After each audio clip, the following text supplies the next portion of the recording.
Eh bien bonjour. Du coup, euh, je pensais faire quelques tutos sur ZBrush pour les débutants, ceux qui connaissent pas, et puis on essaiera de faire des choses jolies au fur et à mesure. Dans un premier temps, il y a quelque chose qui, mine de rien, est assez important. Ça va être d'associer, d'ajouter votre logiciel ZBrush dans les drivers de votre tablette.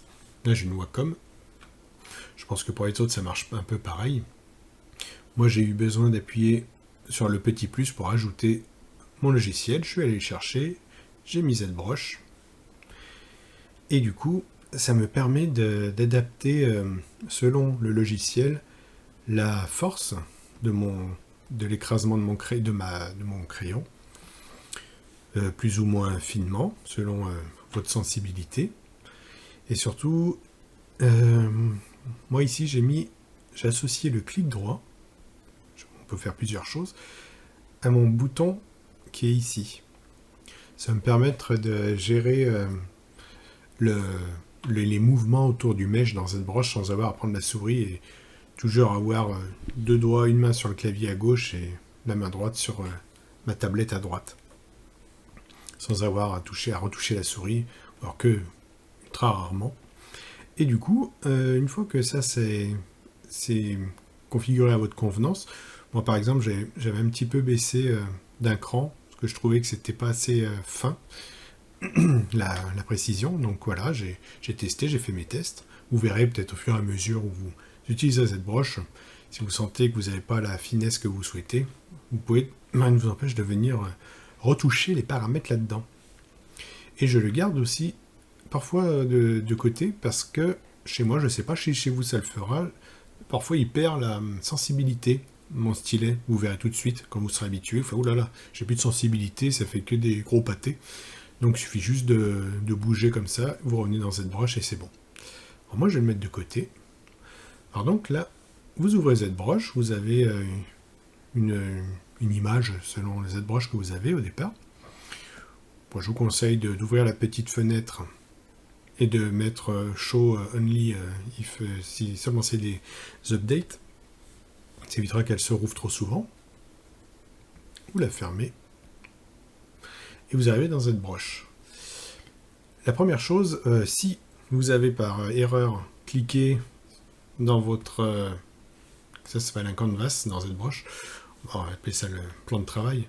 Si vous avez cliqué sur votre plan de travail avec votre stylet, vous avez sûrement des choses comme ça et vous ne pouvez plus vous en défaire. Donc ce que vous allez faire, vous pouvez faire CTRL N, comme nouveau, new, et ça va tout vous effacer. Donc c'est bon, on repart du bon pied. Là, ce qu'on s'aperçoit, c'est que si vous êtes comme moi, votre plan de travail n'est pas adapté à votre fenêtre. Vous avez une grande fenêtre et un tout petit plan de travail, c'est dommage. Donc on va remédier à cela. On va aller dans Document, dans le menu du haut. Ça, si ce n'est pas coché, vous le cochez. Ça va permettre, lorsqu'on va cliquer sur ce bouton, d'adapter la taille de votre plan de travail à votre fenêtre ici. Donc, ça on clique, on lui clique Nouveau document, il nous dit le document a changé, voulez-vous sauvegarder les changements? Non, parce qu'on n'a rien fait.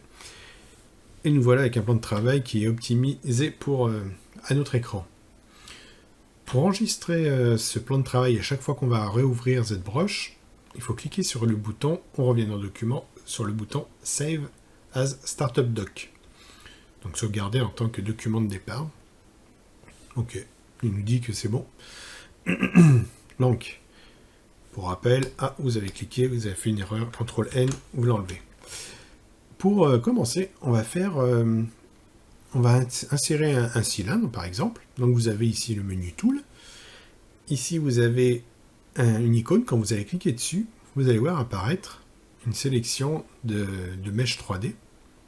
Et pour info, si parfois vous ne comprenez pas pourquoi ça part comme ça, votre fenêtre, c'est parce que dès que votre curseur sort de la zone de la hitbox de la fenêtre, elle s'en va. Bon, c'est un petit coup à prendre. Vous cliquez une fois sur le cylindre. Pour l'insérer, vous cliquez, vous restez cliqué et vous tirez vers le bas, vous relâchez. Là, ça vous a juste inséré une primitive, il va falloir l'éditer. On clique sur le bouton Edit, qui est ici, juste à côté de Draw. Il s'allume, ou ça sera peut-être orange, hein, les couleurs, mais c'est pas grave. Et je vais faire quelque chose aussi. Ça, il n'y a que moi qui je vais le faire juste pour moi, pour être comme vous. Je me remets en ZBrush comme au départ. Il n'a pas tout à fait fait Restore Standard. Voilà, vous êtes comme ça on sera exactement pareil. Donc je refais, je sélectionne mon cylindre, je clique, je tire, je relâche, j'appuie sur Edit, puis il faut que je clique sur Make Polymesh 3D, car si je ne le fais pas, si vous oubliez, vous allez voir, vous voulez sculpter, il vous met un message comme quoi il faut cliquer sur Polymesh 3D pour avoir accès aux outils de sculpte, et vous allez voir, sur la colonne de droite, ils vont s'afficher. Alors, Make Polymesh 3D, et là vous avez plein de menus pour vous aider à sculpter. Alors, au départ, ça peut faire peur, mais en fait, il faut se dire que tous ces menus, c'est vraiment juste, ils sont là pour vous aider. C'est pas pour vous perdre. Et maintenant, on va pouvoir commencer à sculpter dans ZBrush. Alors, pour sculpter, du coup, vous allez avoir besoin d'un pinceau, d'une broche. Quand vous cliquez, vous avez accès à toutes les broches que ZBrush peut vous proposer. Et on va commencer par se servir des plus usités par défaut au départ. Donc, la clé Build-Up. La clé Build-Up, elle va vous permettre d'apporter de la matière sur votre mèche. Si vous voulez, avec toutes les broches, par défaut, enfin très souvent par défaut, ça ajoute de la matière. On est en Z Add pour addition. Si vous appuyez sur la touche Alt et que vous passez un coup de broche, ça va l'enlever. Ça va enlever de la matière, ça va creuser. Du coup, c'est comme ça que vont marcher beaucoup de brosses. À savoir, on va prendre une autre, standard.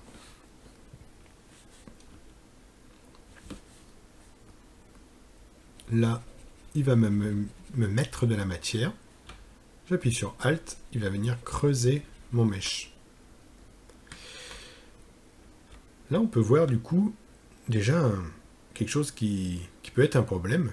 C'est ce qu'on appelle la résolution de notre mèche. À savoir qu'il n'y en a pas beaucoup. Si j'affiche le polyframe en cliquant dessus, on voit qu'effectivement la résolution est faible. La résolution, c'est le nombre de carrés là qu'on voit. Et pour cela, on peut diviser en faisant...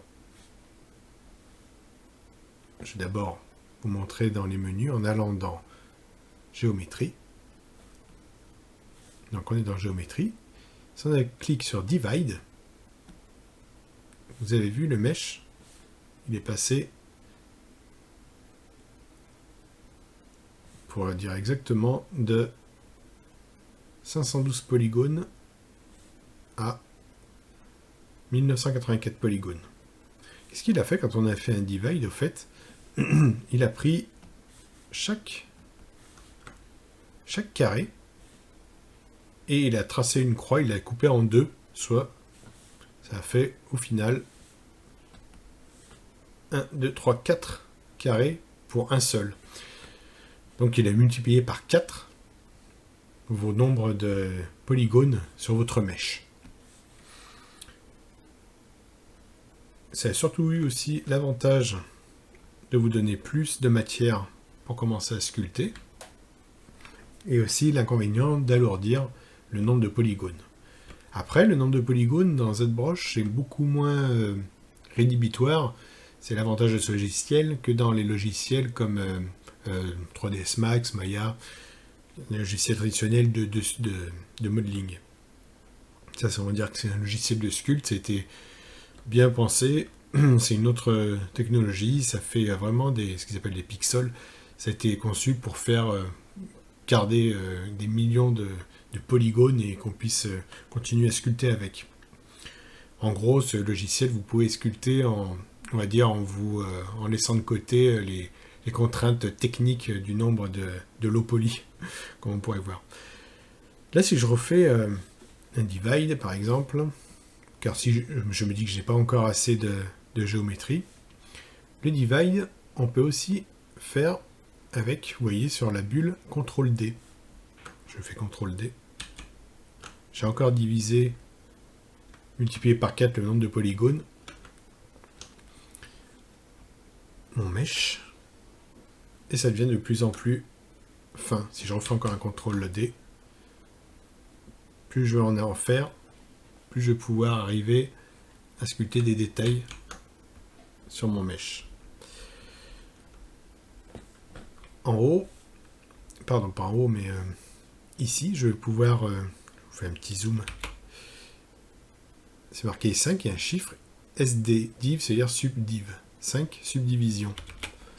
Je peux, avec ce curseur, descendre jusqu'à retomber sur mon mesh qui était très très peu subdivisé du départ. Alors ça peut avoir comme intérêt, par exemple, de pouvoir modifier un mesh rapidement. Je prends par exemple la broche Move, je vais la chercher. Move toute simple, alors ça ressemble à un nez. Et là c'est trié par ordre alphabétique, contrairement parfois à certains menus. Donc Move, elle est ici. Si vous voulez aller plus vite, vous pouvez cliquer sur les broches. Vous placez votre curseur sur la fenêtre, vous appuyez sur M, et là ça va vous filtrer toutes les broches qui commencent par M. Vous prenez la Move. Là vous voyez que mon curseur, si je veux beaucoup modifier très largement mon mesh, il est trop petit, il prend point par point. Donc là j'ai quelque chose qui s'appelle le size. Pardon, il est draw size. Je vais l'agrandir. Ça va me grandir la taille de ma broche. Ça va me permettre de pouvoir modifier mon mesh à la volée comme ça. Et ensuite, si je retourne dans mes géométries subdiv, je vais pouvoir retrouver le nombre de subdivisions maximales que j'avais mis et ainsi garder la déformation générale de mon mesh. C'est un des avantages aussi de ZBrush, c'est que c'est pas destructif. On peut retourner en arrière. Ça sera destructif du moment où vous allez cliquer sur Del Lower pour supprimer tous ceux qui sont en dessous du chiffre que j'ai en ce moment. 2, 3, 4, 5. Si je me mets au nombre le plus haut de subdivisions que j'appuie sur Del Lower, j'ai plus de mes subdivisions inférieures. Et du coup, je ne pourrai plus bouger mon mesh avec peu de subdivisions. Je serai obligé de les tirer avec le nombre maximal de subdivisions. Et ça peut être vraiment gênant si vous n'êtes pas à la fin de votre sculpte. C'est-à-dire qu'il va vraiment falloir bouger votre mesh très finement et vous risquez d'avoir des soucis par rapport à vos détails que vous aurez fait. Donc c'est vraiment, je conseille à faire vraiment à la fin, de supprimer toutes les subdivisions. Là, ce que je suis en train de faire, je suis en train de revenir en arrière avec ce petit curseur qui est, comme vous l'aurez deviné, l'historique de toutes mes actions que j'ai faites sur ce mesh. Et ça vous permet ainsi de faire des CTRL-Z très rapidement. Si vous revenez en arrière assez loin, et que vous commencez à retoucher, il vous met un message qui vous dit au fait, attention, si vous commencez à partir de ce moment-là, vous allez perdre 28 clics, on va dire, de votre historique. Donc il faut que vous en soyez sûr. Si vous ne voulez pas les perdre, vous faites ah non, cancel. Du coup, il annule ce que vous étiez en train de faire. Vous gardez tout votre historique. Et si vous lui dites non, mais là j'en suis là, j'ai fait vraiment n'importe quoi, je vais retourner au moment où j'en étais ici. Et là, je recommence. Il va vous dire, voulez-vous supprimer tout ce qu'il y a après là où j'en suis, vous mettez oui. Et du coup, il vous a enlevé toute l'historique qui est après. Et vous pouvez continuer à faire vos sculptes. Donc, on a vu comment on pouvait subdiviser un mesh, à quoi ça servait. Ensuite, quelque chose qui va arriver assez rapidement, ça va être comment sauvegarder votre mesh correctement. Donc pour ça, vous allez devoir aller dans File, Save As, et ici vous allez sauvegarder votre projet. .zpr, Z comme ZBrush, PR comme Project. Vous enregistrez. Vous enregistrez. Et voilà. Vous pouvez aussi, au long de votre... vous allez voir, parfois, il va faire... Là, c'est assez rapide, je ne peux pas vous le montrer. Il va faire ce qu'on appelle des quick save. Les quick save, vous allez les retrouver. Ça va pas écraser votre fichier ZPR, mais ça va vous faire des sauvegardes rapides. Toutes les... Alors ça dépend les minutes que vous aurez mis là-dedans. Ici, là. Vous voyez, vous avez Quick Save dans le... Je ne retrouve plus, il est là. Quick Save. Si vous cliquez dessus, toutes les 20 minutes, il va vous faire des sauvegardes rapides. Donc je conseille de descendre à 7. Ce sera déjà pas mal. Toutes les 7 minutes, il va vous sauvegarder votre mesh. Vous avez un... Normalement, c'est 0... C'est 9. Le chiffre 9 va forcer le quick save. Vous avez fait quelque chose, vous ne savez pas si par exemple votre quick save a été fait il y a longtemps ou pas, vous voulez faire une sauvegarde rapide, vous appuyez sur 9, hop, là vous voyez, il vous met les messages quand il y a des erreurs ou quand c'est des informations ici, là où je suis. Quick save complète successfully. Voilà. Il vous dit en combien de temps il a réussi à le faire, super. Et ce qui va être intéressant aussi, ça va être comment vous allez les récupérer, ces quick save. Alors, pour les récupérer, il faut aller dans Lightbox. Soit vous cliquez en haut, soit le raccourci, c'est le point d'interrogation. Point d'interrogation. Je sais pas pourquoi, moi, il me met cette truc. C'est le point d'interrogation, juste le... Si vous êtes en AZERTY, la touche après le N. Ou sinon, c'est le Lightbox. Et là, vous avez plusieurs... dans le menu, là, vous avez plusieurs onglets, dont Quick Save. Et Quick Save, ici, vous allez retrouver les Quick Save qu'il a fait. Donc, pour les ouvrir, vous double-cliquez dessus. Là, il va vous dire le projet actuel a changé. Est-ce que vous voulez l'enregistrer? L'actuel, non, on s'en fiche, nous. Et donc, voilà, le Quick Save qu'on avait fait rapidement. Donc, ça a bien différencié le Quick Save de la sauvegarde manuelle du ZPR. Le ZPR, si vous voulez le retrouver, ça va être File, Open. Il vous dit toujours, est-ce que vous voulez enregistrer celui-ci? Non, ça ne vous intéresse pas. Et le ZPR, il va être voilà, Sealand.zpr, ouvrir. Et vous revoilà avec votre ZBrush Project. Alors ensuite, nous verrons dans la deuxième vidéo à quoi servent les masques. Et puis comment on peut commencer à faire une forme dans ZBrush pour faire quelque chose de simple. À tout à l'heure.